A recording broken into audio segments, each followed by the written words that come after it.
अनुरूप अब फिर से ये हमारे कार्यक्रम प्रारंभ हो रहे हैं। जो पहले से स्कूल से पूर्व की जो शिक्षा है उसके लिए अभी शुरू नहीं हुआ है, लेकिन वो भी मेरे ख्याल में धीरे धीरे जो निर्देशों के अनुसार प्रारंभ हो जाएगा। लेकिन कुपोषित बच्चों को जो गंभीर रूप से हैं, अधिक जोखिम वाली गर्भवती महिलाएं हैं, दूध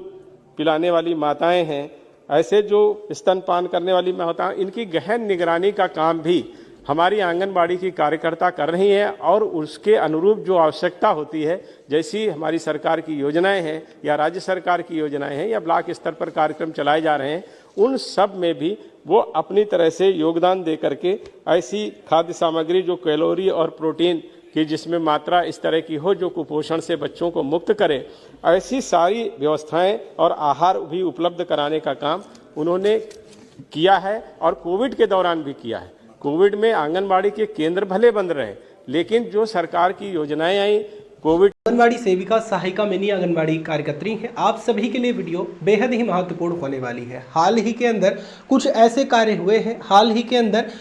कुछ ऐसे सराहनीय कदम उठाए गए हैं जिनको देखने के बाद अब आंगनबाड़ी सहायिकाओं के मानदेय वृद्धि की जो आशाएं हैं वो चरम पर पहुंच गई हैं। फिलहाल के लिए ये वीडियो आपने देखी होगी, फिलहाल ये इंट्रो पॉइंट था, पूरी वीडियो आप देखें।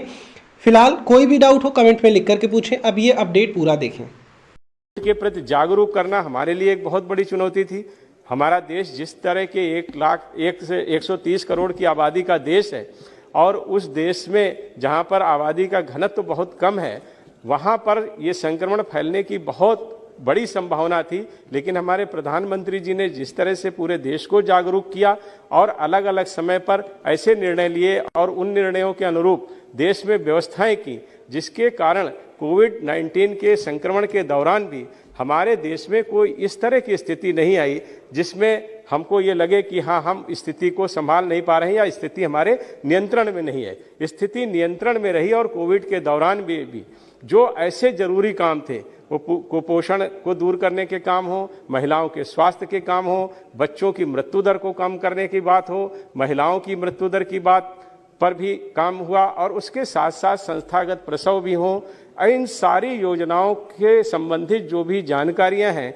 और जो हमें वस्तुएं वहां पहुंचानी, जो दवाएं पहुंचानी हैं, उनको पहुंचाने का काम और उसके साथ साथ टीकाकरण के प्रति भी लोगों को जागरूक करने का काम आंगनबाड़ी की हमारी स्वास्थ्य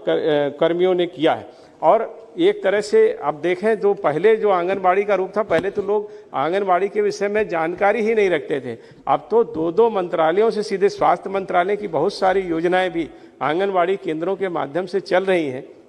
और उसके कारण उनकी गांवों में बहुत ही महत्वपूर्ण भूमिका हो गई है। इसलिए मैं माननीय मंत्री जी से माननीय मंत्री जी से यही अनुरोध करूंगा कि उनकी सेवाओं को देखते हुए जो 4,500 रुपए का हमारी जो मुख्य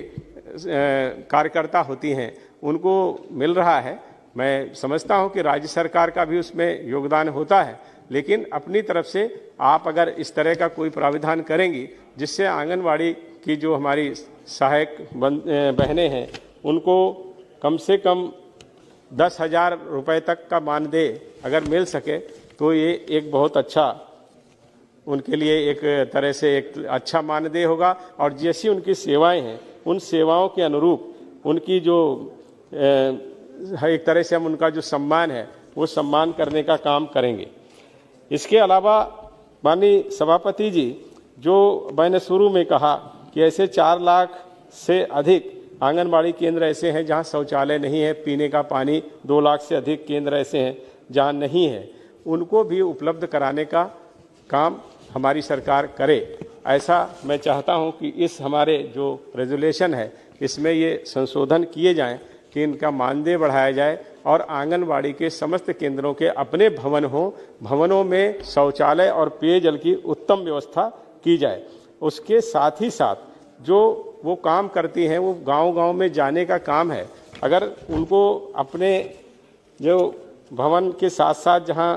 उनको ये मिले कि कुछ इस तरह की सुविधाएं मिल सकें जिससे आने जाने का उनका काम सरल हो सके, जो भवन हो वहाँ पर फर्नीचर है,